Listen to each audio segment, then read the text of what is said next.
no horizonte, nos teus recordos, no carácter, no que che gusta, na túa coraxe, no que vives, no futuro, no máis bonito, no que te enamora ou no que tes máis cerca, levas a miña marca. Cando se trata de escoller o mellor, o noso mar marca.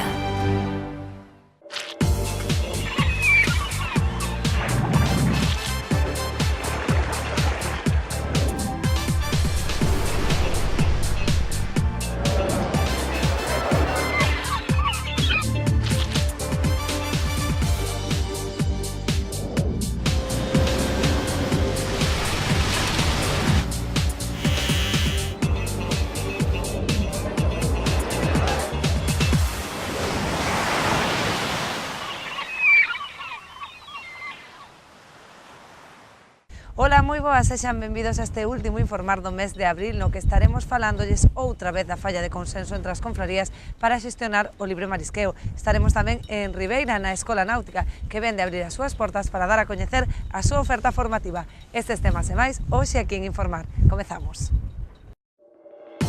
Desacordo entre as confrarías da Arousa sobre a xestión do libre marisqueo. Mentre 6 positos constituíron unha asociación, outros 6 non se integraron nel por discrepancias. A Praza de Abastos de Ribeira sufre o quinto roubo en tan só 2 anos. Os praceiros demandan medidas para garantir a seguridade. Varios centros dependentes da Consellería do Mar celebraron esta semana xornadas de portas abertas para dar a coñecer a súa oferta formativa.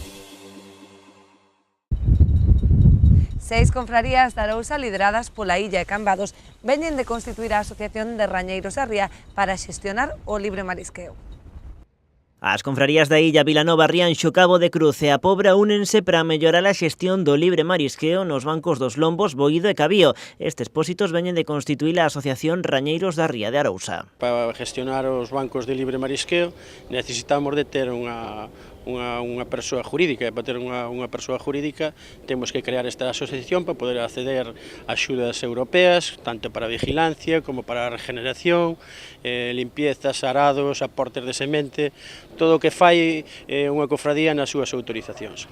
Hai uns meses a Consellería do Mar instou os mariscadores a facerse cargo destes espazos coa intención, segundo aseguran dende o Goberno galego, de levar a cabo unha produción sostible e equitativa dos recursos. Ante este novo contexto, os mariscadores decidiron tomar posicións e asumir o mando. O que intentamos evitar é que alguén acceda, a decir, foráneo ás cofradías acceda a coller un plan de gestión do libre marisqueo ou dun reparto. Así, nós teremos poder de decisión dos topes, das aperturas das vedas, vigilancia, bueno, todo o que se fai nunha cofradía para trasladalo a este plan de gestión que queremos presentar. As confrarías de Vilaxoán, Carril, Aguiño, Palmeira e Ribeira desbotan polo momento formar parte desta asociación. Entenden que a xestión de libre marisqueo ten que partir dun consenso que ao seu xuízo non se dá neste colectivo. Así as cousas, o patrón maior da illa cree que o ideal sería que todas as confrarías se unisen. Esperemos que no futuro vayan falando nas súas cofradías e se adiran a esta asociación. Queda aberto para que ao final esteamos todos, que o ideal é que estean todas as cofradías da ría. Algo que o patrón maior da illa engade que non pode ser que, un exemplo, nos casos das 6 cofradías que estamos, que sumamos 934 embarcacións frente a 324, é dicir, que sumamos o 75% das embarcacións da Ría de Arousa, teñan o mesmo poder de decisión que as que estamos agora fundando esta asociación. O que semella que si se vai unir ao proxecto é o pósito do Grove, sei que no caso da confraría Meca está pendente a asinatura dunha acta, un trámite que en principio vai quedar resolto o vindeiro 30 de abril. Semella que o acordo co resto dos pósitos non será doado. Ribeira xa se desmarcou alegando que o novo plan tan só lle suporía ter que pagar máis pola porcentaxe de vendas. A xestión conxunta do libre marisqueo en Arousa antóllase complicada. A Asociación Rañeiros da Ría, recentemente constituída, integra tan só a 6 pósitos: a Illa, Cambados, Vilanova, Rianxo, a Pobra e Cabo de Cruz. Outras tantas confrarías resístense a sumarse á nova entidade ante a falla de consenso nalgúns aspectos. O principal desacordo reside nos distintos xeitos de traballar o libre. Nós, en principio, non estamos de acordo porque vemos que non vai aportar nada ao noso sistema de traballo. Nós temos un sistema de traballo que é diferente ás cofradías da parte dentro da ría. As cofradías que traballamos na boca da ría traballamos dun xeito moi diferente. Nós abrimos a nosa autorización polo inverno e eles abren a súa autorización polo verán, polo que aproveitan o libre no inverno. Nós queríamos traballar de outra forma, aproveitar o libre polo verán, porque consideramos que se traballa moitas máis jornadas e moito mellor para os mariscadores, porque o tempo é moito mellor. Non ten que ver o libre da parte de dentro, que é Cabío, Boído e Lombos de Ulla, que aí traballase bastante dentro da ría e suele estar máis calma, que aquí en outras zonas, hai moita máis profundidade e, polo tanto, calquer mal tempo que haga, sea mar de fondo ou sea vento, xa estorba, xa non traballas ben e perdes moitas jornadas de traballo. Por eso consideramos que sería moito mellor traballar polo verán. E así tamén deixaríamos as nosas autorizacións recuperar un pouco máis de tempo. No caso de Ribeira, consideran que a súa integración tan só suporía un prexuízo para os seus asociados ou ter que pagar unha porcentaxe das vendas. Nós consideramos que así, que estamos como estábamos cando ca gestión da Xunta. O único, a nós que nos afectaría, pois que o porcentaxe ese que pretenden aumentar aos mariscadores sería o único que nos afectaría a nós. O sea, estaríamos pagando o porcentaje que sea a maiores nas vendas do libre para quedar como estábamos, porque en realidad quedamos como estamos. O vigilar, cada cofradía vigila ao seu frente. Normalmente os libres marisqueos están no frente das cofradías, sobre todo nós aquí en outras zonas, cofradías de aquí da Boca da Ría. A nosa lancha, cando pasa polas nosas autorizacións, tamén vai vigilando o libre, porque están limítrofe uns con outros, co que non repercutiría nada a nós nin ter máis vigilancia, nin menos. O control, levámoslo igual. Nós podedes mirar cando queirades, hai o listado da xente que vai ao libre todos os días da cofradía de Ribeira. Todos os días ten que pasar o control, o sea que o control xa está, non hai nin que poñelo. Que nos influiría? Eso, pagar máis, nada máis que eso, para beneficio ningún. Estaríamos como estamos. Ante esta falla de acordo, dende a Confraría de Ribeira agardan que a Consellería do Mar exixa un maior consenso para a aprobación do plan. Aínda que non comparten moitos aspectos, valoran positivamente a iniciativa como primeiro paso para sentar as bases dun documento que inclúa as demandas de todas as confrarías implicadas na xestión do libre. Penso que será un intento que servirá para unar esfuerzos a chegar a un acordo máis común, porque penso que ahora mismo estamos ao 50%, estamos 6 contra 6, habrá que chegar a un acordo maior. Non creo que a Consellería aprobe este plan sin chegar a un consenso máis generalizado. No que sí todas coinciden é na necesidade dun plan integral de rexeneración en toda a ría para reflotar a actividade que nas últimas campañas se caracterizou pola escasa rendibilidade. O que sí estamos de acordo co resto das cofradías, e aí non hai ningunha que non estea de acordo, en que a Xunta teria que implicarse en regenerar un pouco máis o libre marisqueo, tanto os 3 plans de dentro da ría como tamén outras zonas, que está super olvidado. Aquí non se fan plans de nada, non se labra, nin se repón marisco, nada, co que teria que haber un plan integral para toda a ría. Os praceiros de Ribeira demandan que se adopten máis medidas de seguridade no recinto, xa que veñen de sufrir o 5º roubo en tan só 2 anos. Con este xa son 5 os roubos cometidos no mercado municipal de Ribeira dende que abriu as súas portas hai tan só 2 anos. Desta volta os intrusos forzaron a porta de entrada dende o Malecón, causando importantes desperfectos. Entraron pola porta da avenida do Malecón, forzaron esa porta de cristal, rompérona e desde aí accederon á plaza. Tantos entraron como despois saíron pola mesma. Unha vez no interior levaron consigo varias caixas de marisco conxelado e algo de diñeiro en efectivo. Polo que contaron eles podes chegar a uns 400, 500 euros aproximadamente. Despois tamén hai que sumar todas as calderillas que vamos deixando pois dun día para outro que nos van quedando nas caixas e tamén nos levaron todas. As mostras tomadas pola Policía Científica e as grabacións das cámaras de seguridade permitiron deter os autores dos roubos. Sen embargo, a maior parte da mercadoría non puido ser recuperada, posto que xa se atopaba desconxelada. O que si veu a Policía Científica, estuvo vendo, quitando huellas, realmente deron con eles, a través das huellas que deixaron. Os praceiros agardan que desta volta o Concello tome medidas. A principal sería, segundo eles, a instalación de reixas nas súas portas de entrada. Sufrimos un 5º roubo. A verdade é que tamén onte á tarde estuvo o alcalde que estuvo falando con nós e nós lle dixemos que, bueno, que estamos un poquinho preocupados, bastante preocupados, e que exigimos e pedimoslle unhas rejas para maior protección, porque xa que as cristaleras, as portas de corredera que son de cristal, pois non ofrecen ningunha seguridade, simplemente digamos que son un cortaventos, pero xa nos dixeron os técnicos que, a ver, ou poñemos unhas rejas ou estamos un poquinho vendidos.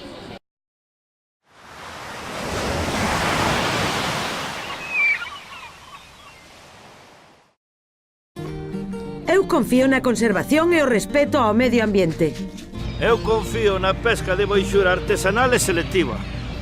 Eu confío no traballo feito con esmero e agarimo. Eu confío no mellor sabor e na máxima frescura. Confía na calidade e busca este distintivo. Pesca de Rías, de onde senón.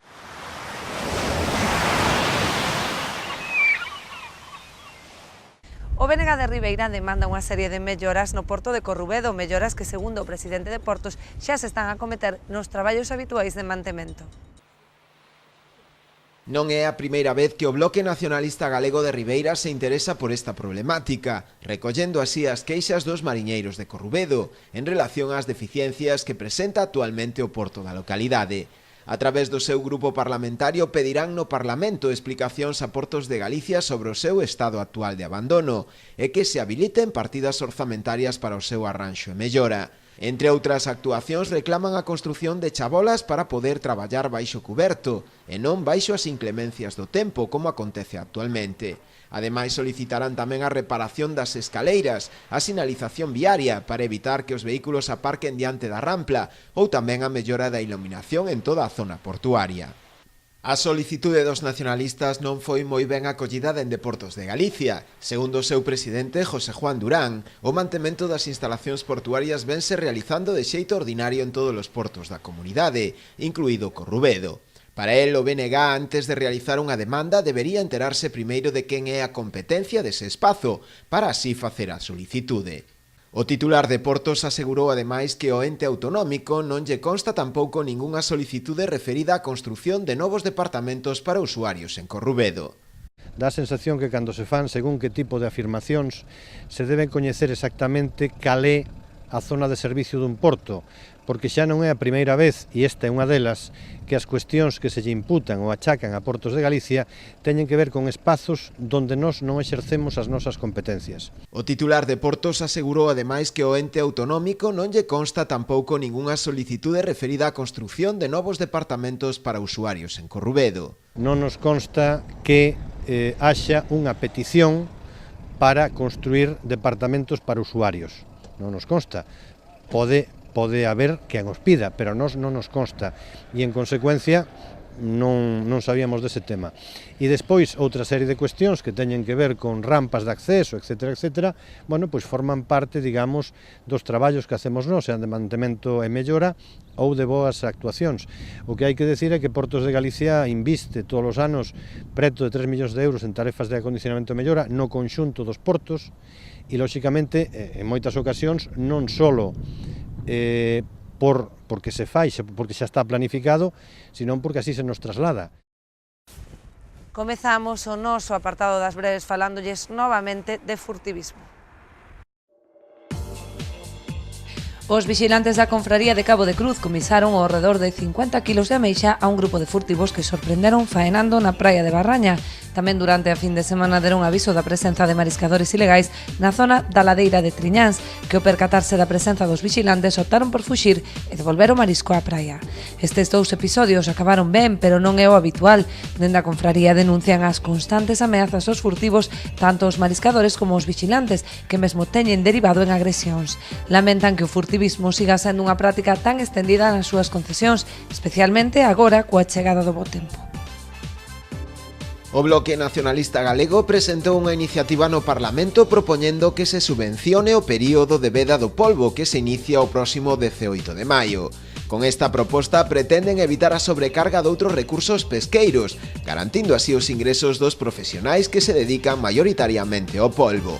Lembran os nacionalistas que a captura desta especie supón ao redor do 35% do total da actividade da pesca artesanal, un sector que engloba a 4.000 profesionais de 70 confrarías.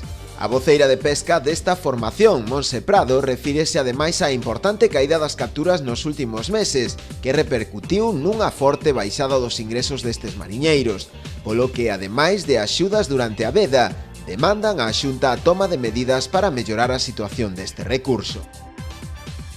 A Plataforma Mundial de Pesca Sostible GSSI, na que conflúen empresas, ONGs, expertos e organizacións gubernamentais e non gubernamentais, alcanza coa incorporación de Congalsa aos 50 membros. Dende a firma pobrense alúdese a que este novo proxecto vai ser o espazo idóneo para avanzar no coñecemento dos programas de certificación dos produtos pesqueiros, o estar baixo as directrices da FAO, a Organización das Nacións Unidas para a Alimentación e Agricultura. O compromiso coa preservación dos recursos mariños baséase non só no aumento da demanda por parte dos consumidores e as organizacións públicas, senón tamén nas garantías que a pesca certificada ofrece en canto á seguridade alimentaria e o respecto polo medio ambiente. A Consellería do Mar está a dar a coñecer as novidades da súa oferta formativa coa organización de xornadas de portas abertas en varios centros, en Ribeira ou na Illa de Arousa. As portas do IGAFA estiveron completamente abertas aos visitantes. O centro celebrou a primeira destas xornadas dirixida a darse a coñecer o público en xeral e, por suposto, a posibles futuros alumnos. Normalmente o que destaca do centro, a parte da súa ubicación privilexiada, digamos, é sobre todo as instalacións, ¿no? As instalacións tanto destinadas á formación de acuicultura como á formación de mergullo, ¿no? Temos unha planta de cultivos dividida nas seccións de cultivo de peixes, moluscos, crustáceos e cultivos auxiliares, con seus correspondentes laboratorios, e digamos como se traballa con animais vivos, pois sempre iso é moi chamativo.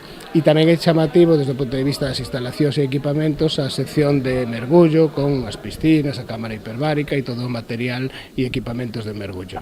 O centro ubícase en a Illa de Arousa e a día de hoxe é unha referencia non só en Galicia, senón tamén a nivel español. Cada ano cobren todas as prazas da súa oferta formativa, tanto en materia de acuicultura como en mergullo. E temos suficientes candidatos para cumprir, digamos, a oferta que ofrecemos todos os anos, que son 40 prazas de ciclo superior e 20 prazas de ciclo medio.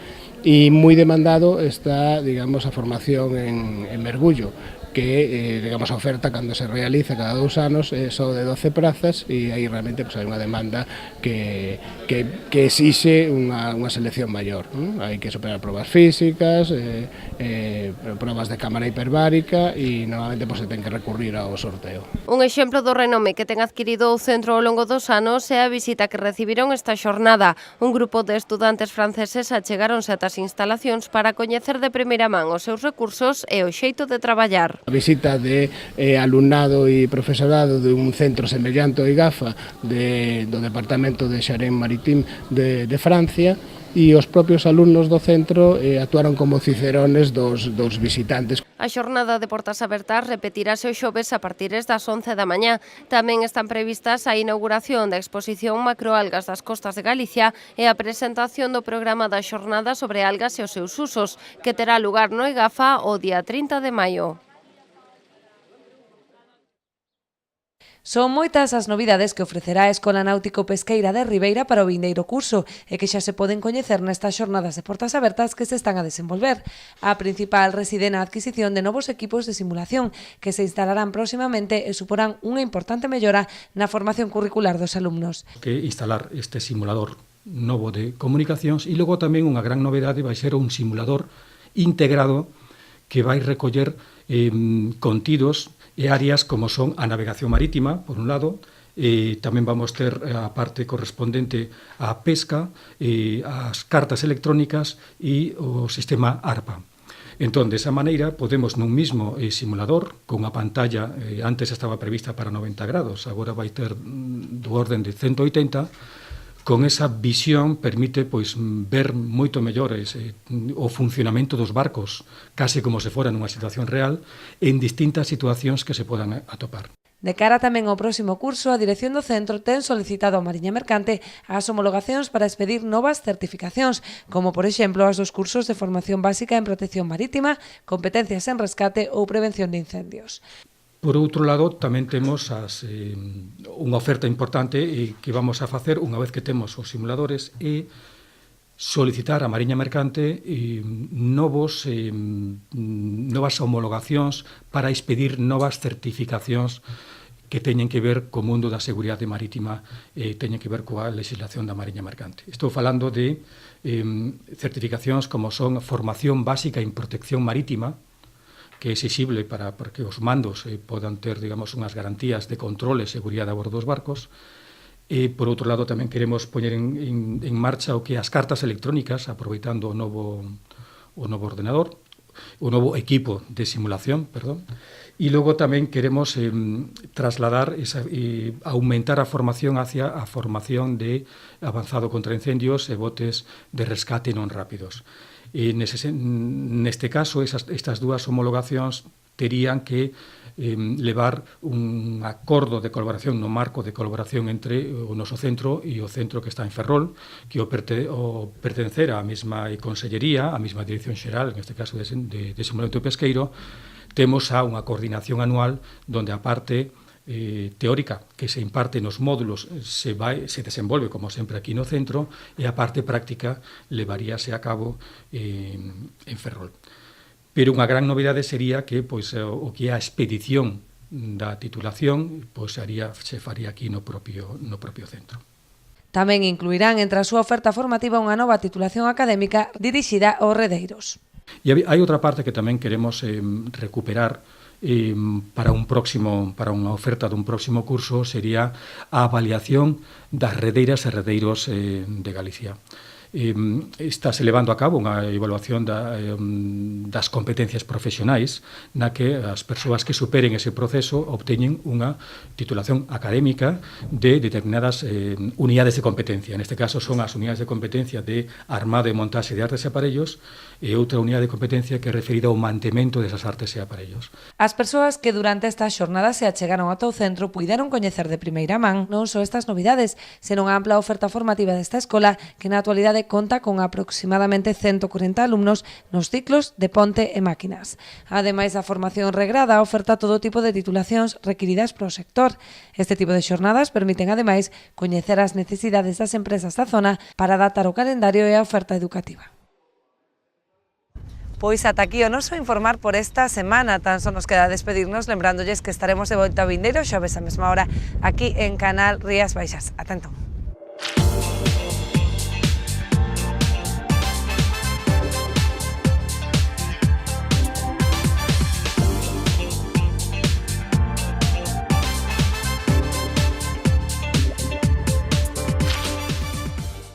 No horizonte, nos teus recordos, no carácter, no que che gusta, na túa coraxe, no que vives, no futuro, no máis bonito, no que te enamora ou no que tes máis cerca, levas a miña marca. Cando se trata de escoller o mellor, o noso mar marca.